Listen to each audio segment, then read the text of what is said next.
Hey folks, thanks for watching this video. My name is Chris Wessel, and today we're going to be tying a variant of a Cosseboom.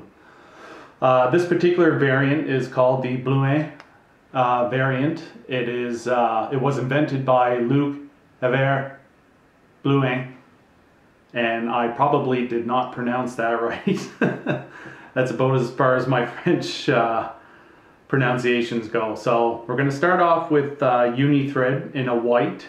And we're going to use white just because we know that we're going to be going over top of this with a yellow. And when you're using these lighter colors, like for your bodies, it's nice to start with a white base because it won't tint the outside at all. It won't show through. So we're going to bring this thread down. If I let that hang, it's right around where I want it to be at that hook point. We're going to use extra small Vivus oval in silver for the back end here. I'm just going to tie that in. I'm going to bring the thread up to where I'm going to stop wrapping. So for a hook this size, this is a number 4, I think, Marudo M30, and I used a bigger hook just so it's easier to see and display what we're doing here. Basically, I try to, like for a number 6, I would probably do around 6 wraps. For a number 4, honestly, I probably do around 8 wraps with this size oval. And Cossebooms have a little bit more of a pronounced back end on them like that because there is no butt section there. So I lost count. So we'll just do it by eye here now.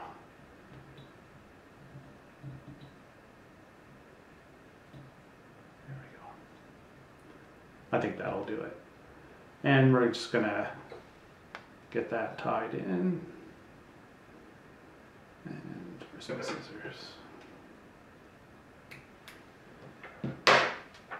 So next we're going to prep what we're going to eventually use as our rib material, and we're going to use the same type of tinsel, but we're going to use it in that is not the one, sorry. We're going to use this one in a medium. So this is the one we use for what we just used.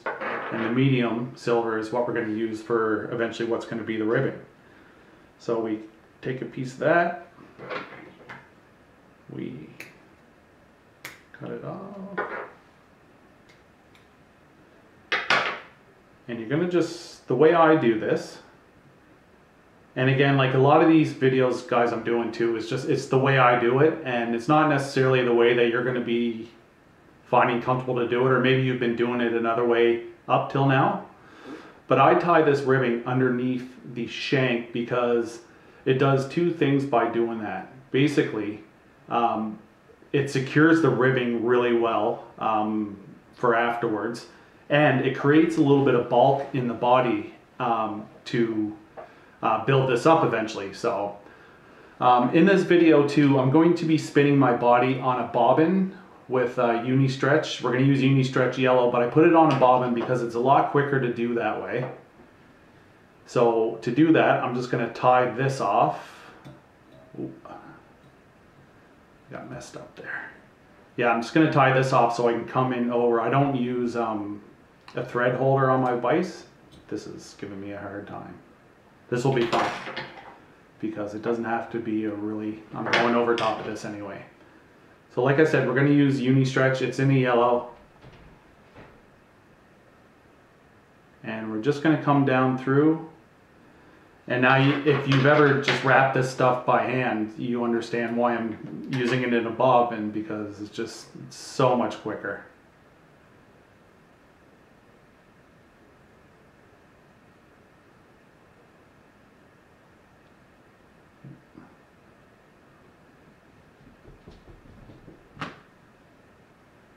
And you try to encase that back end a little bit and then start coming up. On the way back up, you want to be a little bit more careful just because this is the part that's actually going to be showing. So you want to try to get as close as you can to your last wrap. And you'll still see your wrap lines, and that's kind of the way it is with uni stretch. I really like this stuff though, it's good.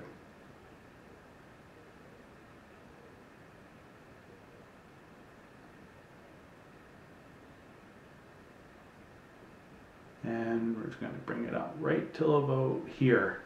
We're going to stop a little short because we want to leave a little bit of room up here to bulk up a bit with the wing and the eventually the collar we're going to put on. So I just come back in around that and make sure that we have it tied in pretty good. 2 or 3 times is enough. And then we can snip off our excess thread and our uni. There we go. Yeah, that'll be good. So now we're going to come in with our rib section. So the general rule of thumb with ribs is there should be 5 ribs going around this fly. I seen somebody do a video not long ago and say there's not 5 ribs on this, but don't worry, the salmon told me they don't mind. And it's true. It's just, it's a rule of thumb, and I do go by it because, you know, it's a rule that I guess kind of makes, if you're going to try to make your flies uniform, then you want to put the same amount of ribs on all of them. And if you just remember 5 is the one to go to, you're always going to do that. So so I spun this on. That means I have to unspin some of this thread that I just built up because, again, I don't use a thread holder. So I just unspin that, and then I come back in for my last turn there and just tie that in.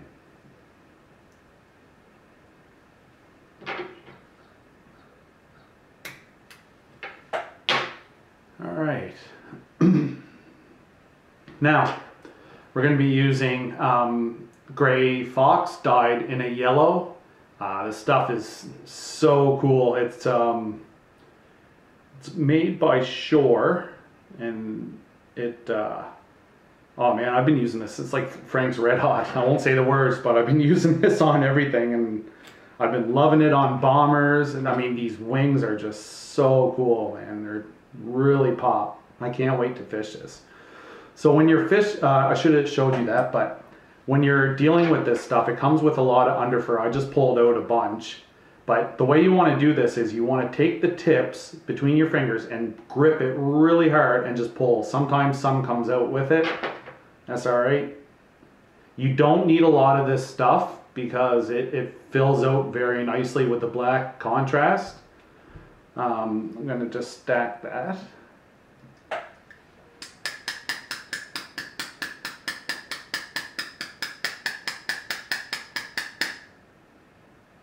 Oh, okay. I was just looking at my phone. Somebody was calling, and I stacked all the hair right out of my deer hair stacker. All right, let's try that again. At least I can show you how I do the full. So you see all this hair that's in there? You can brush this out by laying it on the table and brushing it, or just for this purpose, I'll just gently start pulling some out. Can't believe I did that. And as long as you get most of it, it's going to do what you want it to do.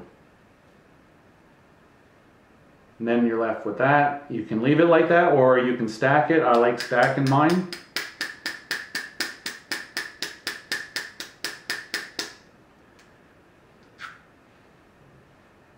And by doing that, it just gives you straight edges. So with these wings, I like to measure them out. I like to come back just shy of this bend in the hook. So what I do when I do that is I mentally make a note of where I want to cut. And then as I bring it up, watching that spot, I put my fingers just before it, and I come in and cut where I'm pretty sure I want to cut. And if you're unsure, go a little bit long because you can always cut more off afterwards. Also, another good trick here is this stuff can be a little bit slippery, and we're going to be using this a bit today, but this is fly tying wax. This stuff is made by Vineyard. It really grips onto your material, and when you're putting collars on, I learned this from Steve Andrews. When you're putting collars on it, it's awesome. Like, really good tool. So now that I've done that, I left a little bit of hair sticking out here. And before I encase that, I'm going to use a little bit of super glue. And there's like fly tying super glue and stuff you can use for this. but I put a little dab there, and basically that's going to make that wing bulletproof. That wing is not coming out. This fly is going to fall apart from the hook way before that happens. So we got the wing in, we got it tied in. Next we're going to do the collar. All right, when we're doing these collars, I like to use hen saddle. This particular one is from Whiting, as you can see, hen saddle. It's a Herbert Minor saddle. So I go in and I pick out the one I wanted. I already pre-selected this one just to make it easy. So you can do this a couple ways, but if you're tying a lot of these, you're going to want to make sure you're doing your collars in the same spot every time. So when I'm prepping these collars, I'll strip down the stem at the bottom. You don't need this fluffy stuff. And try to do it even on both sides. And you can just cut some of that off. And there's a couple ways to do this. So the first way, and probably the way I'm going to use, and I'll just turn this over to see, but I want to come back. I like putting my collars right back here. Some people like them halfway up. Doesn't, you know, this is kind of subjective, but I'll measure where this is going to go. So as I go up the hook, I'll notice that the fibers get smaller, and that's about right where I want to be. So what I'm going to do is I'll end up doing 2 or 3 wraps with this. So I'll make sure the longest one will be the one I just measured, and I just cut that there like that. So now what you're going to want to do is grab hackle pliers. This type of hackle plier is literally the only thing I use this for, and you can put that in your fingers like that. And actually, if you wanted to, you can grab another set. This is a Stoneful one. It's nice. Larry Short sold that to me down at Fish and Fever in Halifax. And you have this. So basically what you want to do now is you want to bend these fibers back. And what I do is I lick my fingers a bit and I just start brushing them. You don't have to be really rough. Just brush those back. And you can see they're starting to come back and stay there. These ones up here that I'm touching now are the ones we're the most concerned with, because those are going to be our collar.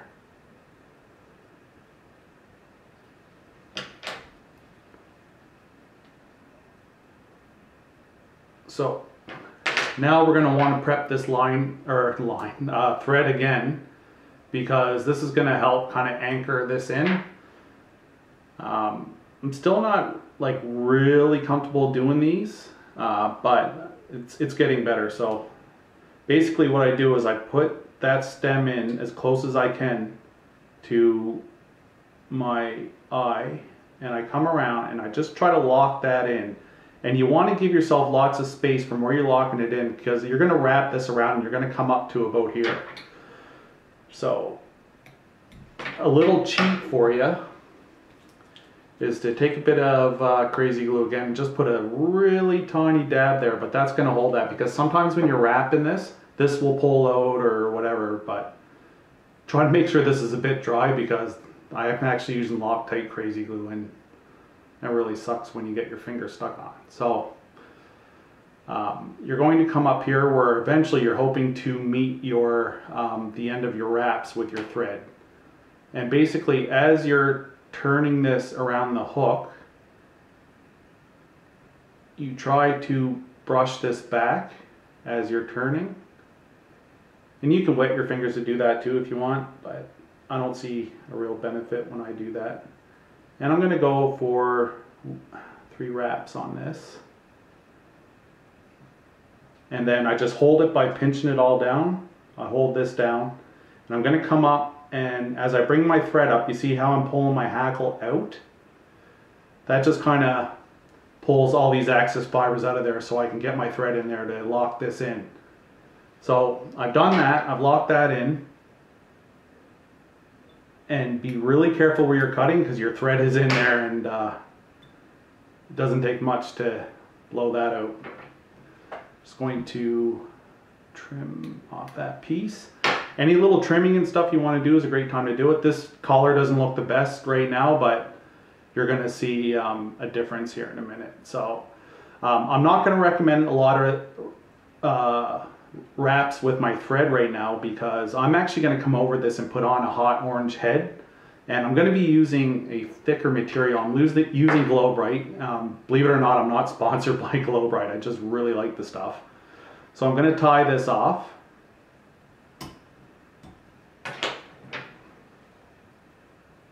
Give it a cut.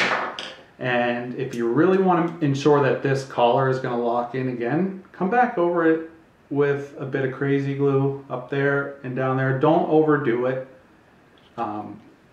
But it'll help.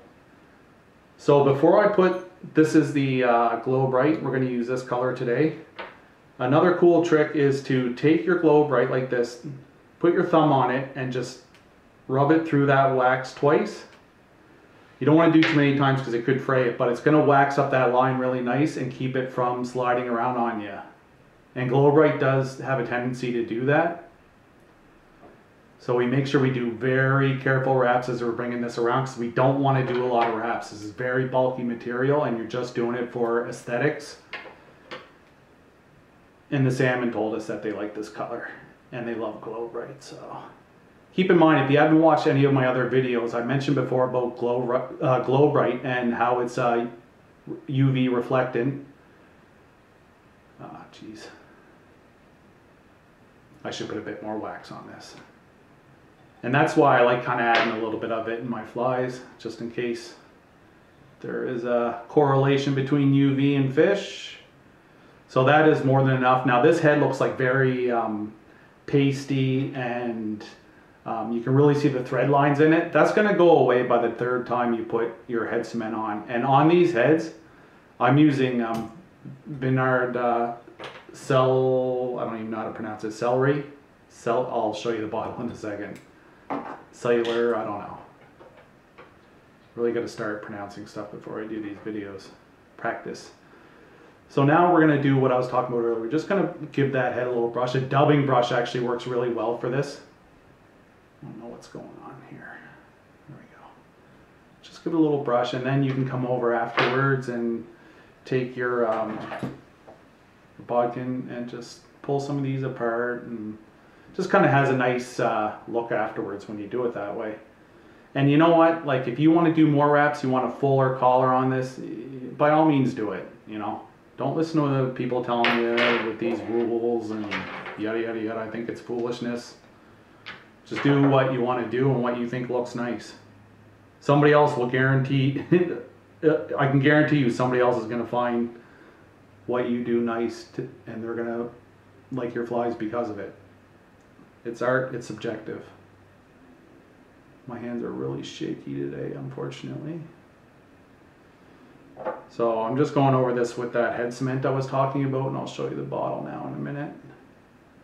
But it's the only head cement I use. I got a little piece hanging up there. This is, I'll use my smaller scissors. Yeah, that'll do. So this is what I was talking about. That's the word. Yards. Really good stuff.